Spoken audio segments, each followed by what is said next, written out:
आप देख रहे हैं SNN न्यूज। आइए नजर डालते हैं अब तक की हेडलाइंस पर।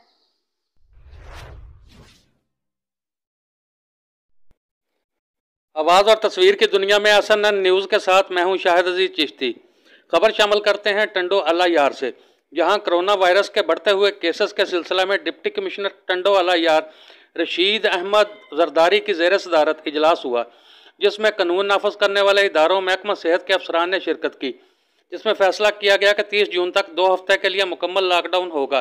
लॉकडाउन की खिलाफ वर्जी पर सख्त कार्रवाई होगी। इजलास में बताया गया कि लॉकडाउन के दौरान किराना, सब्जी, गोश्त और मेडिकल स्टोर सुबह 7 बजे से शाम 7 बजे तक खुले रहेंगे।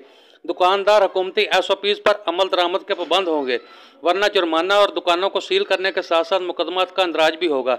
इजलास के बाद SSP टंडो अला यार रुखसाना खावड़ की क़यादत में पाक आर्मी, पुलिस और रेंजर्स का मुश्तरका फ्लैग मार्च हुआ।